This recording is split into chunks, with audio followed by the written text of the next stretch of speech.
Good morning all of you. मैं वेद प्रकाश वेद पाठशाला में आपका हार्दिक स्वागत करता हूं। प्यारे बच्चों, आज का मोटिवेशनल कोड है, जब आप मुसीबतों से लड़ते हैं तो आप अपने सफल होने की संभावना बढ़ाते हैं। हाँ, जब प्यारे बच्चों आपके लाइफ के अंदर बहुत सारी प्रॉब्लम्स आती हैं, मुसीबतें आती हैं, तो आप उनका सामना करते हैं, रुक के उनसे लड़ते हैं और जो आप काम कर रहे हैं उस काम को आप पूरा करते हैं तो निश्चित ही आपके सफल होने की संभावना बढ़ जाती है। आप पढ़ने के लिए बैठे, लाइट चली गई, अगर आप उसी टाइम पे टॉर्च जला के पढ़ना स्टार्ट कर दिया तो आपने प्रॉब्लम को फेस करके स्टडी करना शुरू किया है। बाकी जितने भी कुछ बच्चे होंगे वो सभी स्टडी छोड़ देंगे कि लाइट गई, चलो आज आराम से सोते हैं। तो जब प्यारे बच्चों आपको कोई भी प्रॉब्लम आ रही है लाइफ के अंदर, आप सब प्रॉब्लम से लड़के आगे बढ़ते हैं तो आपके सफल होने के चांस जरूर जरूर बढ़ जाते हैं। क्लियर?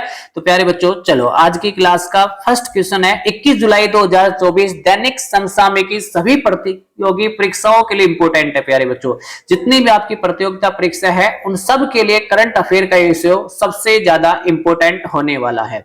तो आइए आज का फर्स्ट क्वेश्चन स्टार्ट करते हैं। सबसे जानदार और शानदार आज का सेशन रहने वाला है प्यारे बच्चों, बहुत ही जबरदस्त क्वेश्चन है। क्वेश्चन नंबर फर्स्ट है, गेवरा कोयला खदान कहां स्थित है? तो प्यारे बच्चों, गेवरा कोयला खान कहां स्थित है, जिसे वर्ल्ड एटलस .com द्वारा दुनिया की सबसे बड़ी कोयला खदान में का दर्जा दिया गया है। तो प्यारे बच्चों, ये खान है झारखंड के अंदर। कहां पड़ती है? झारखंड के अंदर पड़ती है। देखो यहाँ पे मैंने एक पिक्चर लगाई, यहाँ पे जो कोयले की मशीन चल रही है जिसके अंदर लोडर के अंदर कोयला भर के लेके जाया जा रहा है डंपर में। तो देखते हैं इसको भाई। गेवरा माइन इंडियन लार्जेस्ट कोयला mine set to become in largest in Asia. Asia की सबसे बड़ी जो कोयला खान है वो कौन सी कोयला खान है भाई? गेवरा कोयला खान है जो एशिया की सबसे बड़ी कोयला खान है। और उससे भाई किसके द्वारा ये दर्जा दिया गया है? तो प्यारे बच्चों, एटलस के द्वारा ये दर्जा दिया गया है। चलो नेक्स्ट क्वेश्चन की तरफ बढ़ते हैं। इसके संबंधित जितनी भी चीजें हैं वो सब डिस्कस करेंगे। प्यारे बच्चों, छत्तीसगढ़ की 2 कोयला खदानों को वर्ल्ड एटलस .com की दुनिया में शीर्ष 10 कोयला खदानों में शामिल किया गया है। Clear sir? कौन कौन सी 2 कोयला खानों को शामिल किया गया है? जो छत्तीसगढ़ के, एक तो गेवरा खदान है जो कौन से नंबर पे रही है? सेकंड स्थान पे रही है टॉप 10 में। और दूसरी जो खान है कुसुम मुंडा खदान 4th स्थान के ऊपर रही है। प्यारे बच्चों, क्लियर? अब आप कहोगे सर विश्व में फर्स्ट स्थान पे कौन सी खदान रही है? तो इस सूची में अमेरिका की ब्लैक थंडर खदान, अमेरिका की ब्लैक थंडर खदान जो है वो दुनिया की सबसे बड़ी कोयला खदान रही है भाई। क्लियर? दुनिया की सबसे बड़ी कोयला खदान कौन सी है भाई? ब्लैक थंडर खदान कहां की है? अमेरिका की है। क्लियर? चलो आगे देखते हैं। चीन दुनिया का कोयला का सबसे बड़ा उत्पादक और उपभोक्ता देश है। आप देखोगे कोयले का सबसे ज्यादा उत्पादन जो करता है वो चीन करता है प्यारे बच्चों, और उपभोक्ता देश भी कौन सा है? चीन है। भारत दूसरे नंबर पे कोयले का सबसे बड़ा उत्पादक देश और सबसे बड़ा उपभोक्ता देश है। भाई उत्पादन के मामले में पहले स्थान पे चाइना और उपयोग में भी सबसे पहले पे चाइना, लेकिन भारत का स्थान कौन सा है? सेकंड स्थान भारत का है। चलो आगे डिस्कस करते हैं। संयुक्त राज्य अमेरिका के पास दुनिया में सबसे बड़े ज्ञात कोयला भंडार हैं। तो विश्व में सबसे ज्यादा कोयले के भंडार जो है वो कौन से देश के अंदर है? अमेरिका के अंदर है। चलो इन क्वेश्चन को ध्यान से देखते हैं। भाई सबसे ज्यादा कोयले का उत्पादन जो करता है प्यारे बच्चों वो करता है चाइना, और उपयोग भी कौन करता है? चाइना। और सेकंड नंबर पे उत्पादन कौन करता है? इंडिया करता है, और उपयोग भी कौन करता है? इंडिया करता है। लेकिन कोयले के भंडार सर्वाधिक है वो देश है प्यारे बच्चों अमेरिका। कौन सा है? अमेरिका। चलो अब देखते हैं कोयला कितने प्रकार का होता है, उसके बारे में थोड़ा सा जानते हैं प्यारे बच्चों। बड़ा ही जानदार और शानदार सेशन है। इस सेशन के अंदर आपको क्वेश्चन की एक एक रग को पिएंगे, पूरी जड़ से पिएंगे। अगर कोई बच्चा इस सेशन के अंदर नया आया है तो प्लीज चैनल को लाइक, शेयर और सब्सक्राइब कर दे। अगर आपको जानकारी अच्छी लग रही है तो ये जानकारी अपने दोस्तों तक जरूर पहुंचाए।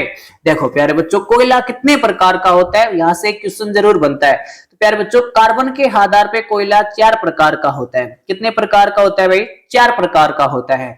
एंथ्रेसाइट कोयला होता है, बिटुमिन कोयला होता है, लिग्नाइट कोयला होता है, पिट कोयला होता है। कौन सा कोयला? पिट कोयला। देखो प्यारे बच्चों, सबसे कमजोर क्वालिटी का या सबसे घटिया क्वालिटी का कोयला होता है वो पिट कोयला होता है। कौन सा कोयला होता है? पिट कोयला सबसे घटिया क्वालिटी का होता है। इसके अंदर से जलवाष्प के कण और धुएं के कण ज्यादा निकलते हैं। आप कोई लकड़ी को जलाते हैं और वो कम जली लकड़ी होती है, उसी को क्या बोलते हैं? कोयला बोलते हैं, पिट कोयला बोल सकते हो। एक प्रकार से पिट कोयले का उदाहरण होता है। और सबसे बेस्ट क्वालिटी का जो कोयला होता है प्यारे बच्चों, ये एंथ्रासाइट कोयला होता है। कौन सा होता है? एंथ्रासाइट कोयला होता है और बड़ा मस्त जलते हैं, इससे बहुत कम धुआं निकलते हैं। क्लियर? देखो प्यारे बच्चों, भारत के अंदर कोयले का खनन कब शुरू हुआ था उसके बारे में देखते हैं। ईस्ट इंडिया कंपनी के द्वारा 1774 में पश्चिमी बंगाल के दामोदर नदी के किनारे स्थित रानीगंज, कौन सा क्षेत्र? रानीगंज कोयला क्षेत्र भारत का पहला वाणिज्यिक कोयला खनन क्षेत्र शुरू हुआ था। अब आपसे क्वेश्चन डाल दे कि भारत में पहला वाणिज्यिक आधार पे कोयले का खनन कहां शुरू हुआ था? तो पश्चिम बंगाल के अंदर हुआ था। कौन सी नदी के किनारे? तो दामोदर नदी के किनारे शुरू हुआ था। और यह क्षेत्र कहां पे पड़ता है? तो पश्चिम बंगाल के अंदर पड़ता है। क्लियर? इतनी बात आपको क्लियर होना चाहिए। सबसे बड़ा कोयले का भंडार कौन से राज्य के अंदर है? तो उड़ीसा के अंदर। कोयले के भंडार भारत में सबसे ज्यादा कहां पे पड़ते हैं? तो उड़ीसा के अंदर सबसे ज्यादा भंडार है। झारखंड देश में शीर्ष कोयला उत्पादन राज्य है, लेकिन उत्पादन कोयले का सबसे ज्यादा कौन से राज्य में? झारखंड राज्य में। उसके बाद उड़ीसा में, उसके बाद छत्तीसगढ़ में, उसके बाद पश्चिम बंगाल में कोयले का उत्पादन होता है। तो प्यारे बच्चों, कहाँ का कोयले का उत्पादन होता है वो मैंने बहुत डिटेल से बताया। एक बार दोबारा से देखते हैं, थोड़ा सा रिवीजन। सबसे बेस्ट क्वालिटी का कोयला एंथ्रासाइट, सबसे कमजोर क्वालिटी का कोयला पिट कोयला। कोयले खनन कब शुरू हुआ था? तो 1774 के अंदर ईस्ट इंडिया कंपनी के द्वारा पश्चिम बंगाल से शुरू किया गया था, दामोदर नदी के किनारे से। और कहां स्थित है भाई? रानीगंज क्षेत्र में स्थित है। दूसरा देखोगे, सबसे बड़ा कोयले के भंडार जो है भारत के अंदर, वो कहां पे? उड़ीसा के अंदर है। लेकिन सबसे ज्यादा कोयले का उत्पादन जो होता है वो कहां होता है? झारखंड के अंदर कोयले का उत्पादन किया जाता है। क्लियर? चलो नेक्स्ट क्वेश्चन की तरफ बढ़ते हैं। प्यारे बच्चों, क्वेश्चन नंबर 2 बड़ा ही जानदार क्वेश्चन है, बहुत मस्त क्वेश्चन है। चलो इस क्वेश्चन के बारे में देखते हैं। अगर आपको सेशन अच्छा लग रहा है तो प्लीज चैनल को लाइक करें, सब्सक्राइब करें। नेक्स्ट क्वेश्चन है, अंतरिक्ष अनुसंधान समिति द्वारा अंतरिक्ष वैज्ञानिकों को फेरी मेसी पुरस्कार से सम्मानित किया गया है। प्यारे बच्चों, अंतरिक्ष अनुसंधान समिति है ना, इसके द्वारा अंतरिक्ष वैज्ञानिक को फेरी मेसी पुरस्कार से सम्मानित किया गया है। सबसे पहले आप देखोगे, अंतरिक्ष अनुसंधान समिति है प्यारे बच्चों, इसकी स्थापना हुई थी 1958 के अंदर। कब भाई? 1958 के अंदर। और हेडक्वार्टर कहां पड़ता है? तो पेरिस के अंदर इसका हेडक्वार्टर पड़ता है। आप सब जानते हैं पेरिस कहां पे भाई? फ्रांस के अंदर पड़ता है। क्लियर? तो भाई अब अंतरिक्ष अनुसंधान समिति के द्वारा अंतरिक्ष वैज्ञानिक फेरी मेसी पुरस्कार किसे दिया है? तो आप सभी जानते प्यारे बच्चों, प्रहलाद चंद्र अग्रवाल को दिया गया है। किसे दिया गया है? प्रहलाद चंद्र अग्रवाल को पुरस्कार दिया गया है। क्लियर? चलो बहुत अच्छा कॉन्सेप्ट है, ध्यान से सुनो। कल पूछ ले, फेरी मेसी पुरस्कार किसे दिया जाता है? तो अंतरिक्ष वैज्ञानिकों को दिया जाता है। फेरी मेसी पुरस्कार कौन देता है? तो अंतरिक्ष अनुसंधान समिति के द्वारा दिया जाता है। और 2024 में किसे दिया गया है? तो प्रहलाद चंद्र अग्रवाल को दिया गया है। क्लियर? चलो प्यारे बच्चों, कुछ देखते हैं इसके बारे में। विक्रम साराभाई पदक जो है किसे दिया गया है? तो अनिल भारद्वाज को दिया गया है भाई। 2024 का विक्रम साराभाई पदक जो है, अवार्ड को किसे दिया गया है? तो अनिल भारद्वाज को दिया गया है। अंतरिक्ष अनुसंधान समिति की स्थापना 1958 के अंदर। हेडक्वार्टर कहां पे? पेरिस, फ्रांस के अंदर हेडक्वार्टर है। चलो, जितने भी आपके इंपोर्टेंट अवार्ड हैं 2024 के, वो सभी प्यारे बच्चों एक साथ में आपको रिवीजन करवाता हूं। चलो तो आइए रिवीजन करते हैं सारे के सारे पुरस्कार। कौन कौन से पुरस्कार 2024 के अंदर दिए गए हैं? पहले सैन्य gender advocate of the year award 2023 किसे दिया गया? राधिका सेन को दिया गया है। किसे भाई? राधिका सेन को दिया गया है। सेकंड है डॉक्टर सा पुरस्कार, जिसे पूरा नोबेल पुरस्कार भी किसे कहा जाता है भाई? श्रीनिवास आर कुलकर्णी को दिया गया है। किसे दिया गया? श्री आर कुलकर्णी को दिया गया है। नेक्स्ट है भाई साहित्य अकादमी फेलोशिप अवार्ड किसे दिया गया, तो रस्किन बॉन्ड को दिया गया भाई, किसे दिया गया, रस्किन बॉन्ड को दिया गया है।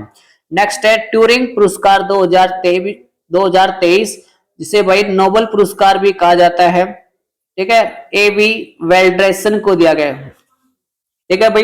नेक्स्ट है अंतरराष्ट्रीय बुकर पुरस्कार 2024 किसे दिया गया, जेनी एपनेबेक को दिया गया भाई। विटली गोल्ड अवार्ड जिसे ग्रीन ऑस्कर भी कहा जाता है प्यारे बच्चों, ये पूर्णिमा देवी वर्मन को दिया गया है। कहां से बिलोंग करते हैं, तो असम से बिलोंग करते हैं। 2024 का लच्छू महाराज पुरस्कार पंडित राजेंद्र गंगा नाइक को दिया गया है। गोल्डन प्रयाण पुरस्कार 2024 जिसे ग्रीन नोबेल प्राइज भी कहा जाता है, तो आलोक शुक्ला को दिया गया है प्यारे बच्चों, किसे दिया गया, आलोक शुक्ला को दिया गया है। मानवतावादी पुरस्कार 2024, मानवतावादी पुरस्कार 2024 आएगा भाई, 24 कर लो, किसे दिया गया, रतन टाटा को दिया गया है, किसे, रतन टाटा को। और 2023 में बिल गेट्स को, 2023 में किसे दिया गया भाई, बिल गेट्स को। और 2024 में मानवतावादी पुरस्कार रतन टाटा को दिया गया। वर्ल्ड प्रेस फोटो 2024 का अवार्ड है मो स्लेम को दिया गया है, किसे दिया गया, मो स्लेम को। तो प्यारे बच्चों ये जितने भी इंपॉर्टेंट अवार्ड थे वो सारे पूरे के पूरे मैंने एक स्लाइड में करवा दिए आप सभी को, तो इसका अच्छे से स्क्रीनशॉट ले लो। चलो नेक्स्ट स्लाइड की तरफ बढ़ते हैं। नेक्स्ट स्लाइड में कुछ इंपॉर्टेंट अवार्ड और है आपके। आर्यभट्ट पुरस्कार पाउलेरी सुब्बाराव को दिया गया है भाई। लता दीनानाथ मंगेशकर पुरस्कार 2024 अमिताभ बच्चन को दिया गया है। एबल पुरस्कार जिसे गणित का नोबेल पुरस्कार भी कहा जाता है, टेलिंग ग्रेड को दिया गया है भाई, टेल ग्रेड को दिया गया है। इरास्मस पुरस्कार अमिताभ घोष को दिया गया है। 2024 का प्रिट्जर पुरस्कार रिकेन यामामोटा को दिया गया है। पैन पीटर साहित्य अकादमी पुरस्कार 2024 अरुण दत्ती रॉय को दिया गया है, ठीक है। चलो उसके बाद देखोगे भाई commonwealth short story prize 2024 Ranjana Thakur को दिया गया है, रंजना ठाकुर को दिया गया है। और उससे पहले किसे दिया गया था, ऐश्वर्या राय को दिया गया था भाई। 12वां विश्व हिंदी सम्मान किसे दिया गया है, डॉक्टर उषा ठाकुर को दिया गया है। तो ये जितने भी 2024 के अवार्ड थे वो सारे के सारे मैंने आपको एक साथ करवा दिए हैं। इनको अच्छे से नोटबुक में नोट कर लो और अच्छे से याद करने हैं। तो बार बार अपन इन पुरस्कारों का रिवीजन करते रहेंगे तो अपने याद हो जाएंगे। चलो नेक्स्ट क्वेश्चन की तरफ बढ़ते हैं प्यारे बच्चों। क्वेश्चन नंबर 3 है, हाल ही में अंतरराष्ट्रीय शतरंज दिवस कब मनाया गया था। प्यारे बच्चों अंतरराष्ट्रीय शतरंज दिवस कब मनाया जाता है, तो आप सभी जानते हैं 20 जुलाई को अंतरराष्ट्रीय शतरंज दिवस मनाया जाता है। तो देखो चेस से संबंधित क्वेश्चन आए, तो चेस से संबंधित जितनी भी जानकारी है वो सभी जानकारी इस वीडियो के अंदर जुटाएंगे भाई। देखो सबसे पहले आप देखोगे फर्स्ट ग्रैंड मास्टर, पहले ग्रैंड मास्टर कौन बने थे भाई, तो आप सब जानते आनंद जो है वो पहले ग्रैंड मास्टर थे, जिसे लाइटिंग काइंड ऑफ इंडिया कहा जाता है। जिसे क्या कहा जाता है भाई, लाइटिंग काइंड ऑफ इंडिया के नाम से भी जानते हैं। इनके ऊपर एक बुक है माइंड मास्टर, ठीक है, बुक का नाम क्या है भाई, माइंड मास्टर। उसके बाद देखोगे प्यारे बच्चों राजीव गांधी खेल रत्न पुरस्कार विजेता जो है वो कौन है भाई, आनंद कुमार है पहले, जिसे राजीव गांधी खेल रत्न पुरस्कार दिया गया था भाई। इस पुरस्कार की स्थापना कब हुई, 1991-92 के अंदर।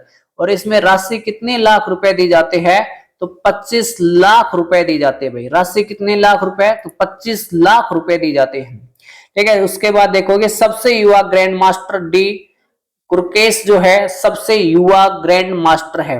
अब देखोगे पहली महिला ग्रैंड मास्टर कौन है, तो विजय लक्ष्मी जो है ये पहली भारतीय ग्रैंड मास्टर है। क्लियर। चेस में वुमेन 2023 कौन है भाई, अजरबैजान जो है ये है भाई। आप देखोगे वर्ल्ड चेस डे कब बनाया जाता है, तो प्यारे बच्चों 20 जुलाई को वर्ल्ड चेस दिवस बनाया जाता है। भारत में पहली बार चेस अकादमी कहां पे खोली जाएगी, तो भुवनेश्वर के अंदर पहली चेस अकादमी खोली जाएगी। नेक्स्ट क्वेश्चन आप देखोगे फेड चेस ओलंपिक 2024 कहां के, हंगरी के बुडापेस्ट के अंदर होंगे भाई। चेस ओलंपिक 2024 का आयोजन कहां पे, हंगरी के बुडापेस्ट के अंदर इनका आयोजन किया जाएगा। क्लियर। तो इतनी बातें आप याद रखना चेस से संबंधित। अब इंपोर्टेंट दिवस के ऊपर डिस्कस करते हैं। अब जो बच्चे पुराने पढ़ते आ रहे हैं वो आंख मीच के आराम से रिवीजन करें, और जो नए बच्चे हैं वो एक बार इन दिवस को आराम से नोट कर ले। देखोगे प्यारे बच्चों, 1 जुलाई को national doctor day, GST day, national CA day, charter accountant day, सभी कब बनाते हैं? 1 जुलाई को। सेकंड देखोगे, वर्ल्ड स्पोर्ट्स जर्नलिस्ट डे, खेल पत्रकारिता दिवस कब बनाया जाता है? तो 2 जुलाई को बनाया जाता है।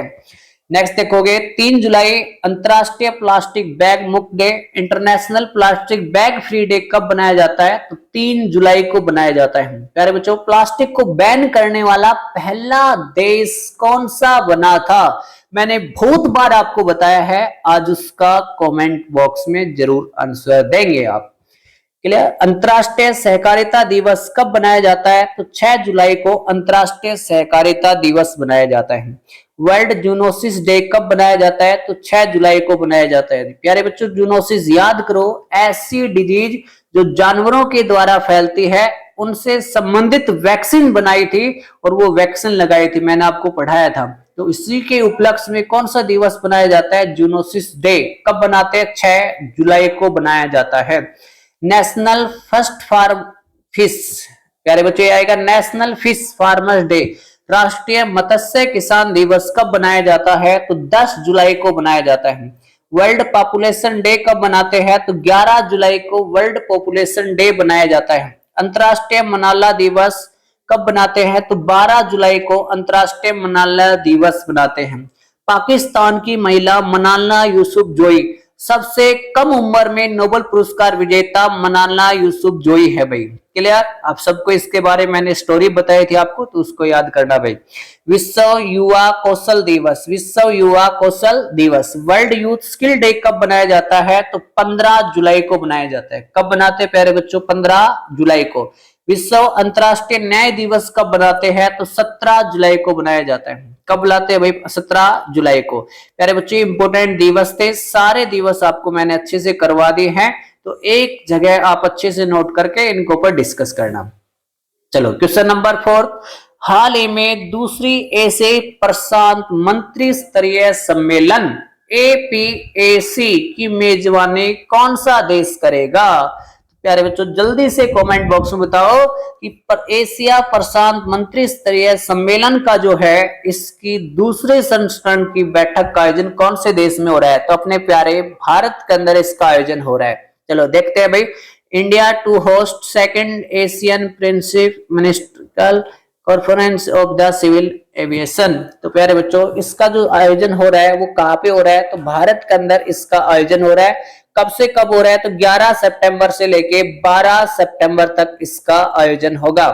APAC की फुल फॉर्म आप सभी जानते हैं, Asian Pacific ministerial conference on civil aviation की बैठक है। ये 11 सितंबर से लेके 12 सितंबर तक इस बैठक का आयोजन होगा। चलो प्यारे बच्चों, क्वेश्चन नंबर 5 बड़ा ही शानदार क्वेश्चन है, इसके बारे में डिस्कस करते हैं। हाल ही में ICAR, आप सब जानते हैं ICAR के इंडियन काउंसलिंग एग्रीकल्चर रिसर्च, देखा भाई, इंडियन काउंसलिंग एग्रीकल्चर रिसर्च ने किस क्षेत्र में अनुसंधान को बेहतर करने के लिए एक वैज्ञानिक एक उत्पाद कार्यक्रम शुरू किया है? एक वैज्ञानिक एक उत्पाद कार्यक्रम शुरू किया है।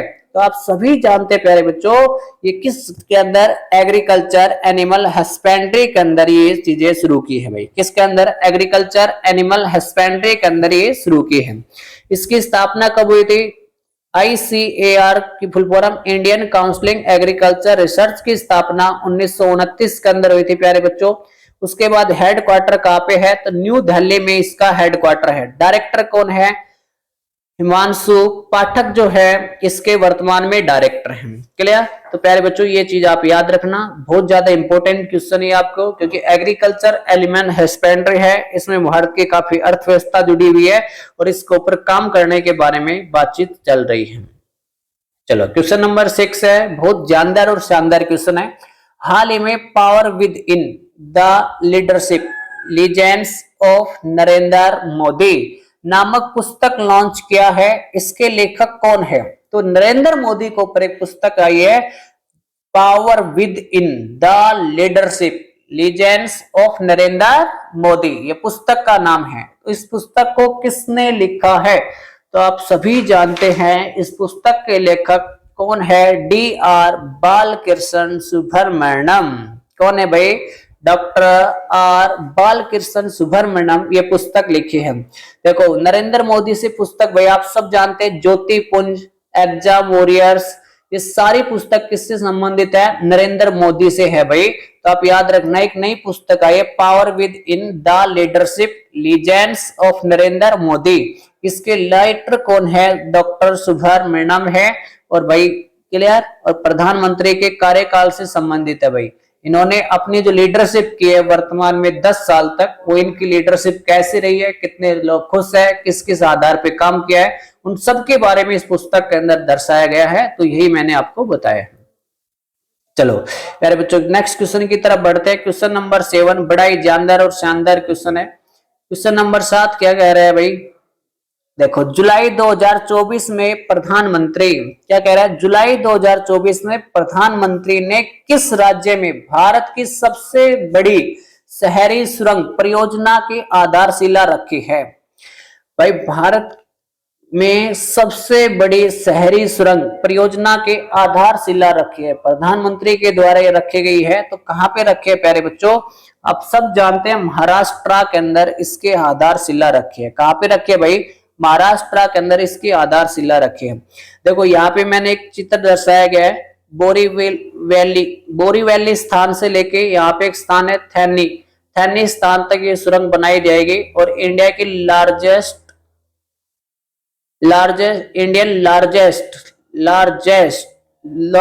एंड लार्जेस्ट अर्बन टनल, ठीक है भाई, लॉन्गेस्ट भी और लार्जेस्ट भी अर्बन टनल होगी भाई ये, ठीक है, शहरी टनल होगी सबसे लंबी और सबसे बड़ी भाई।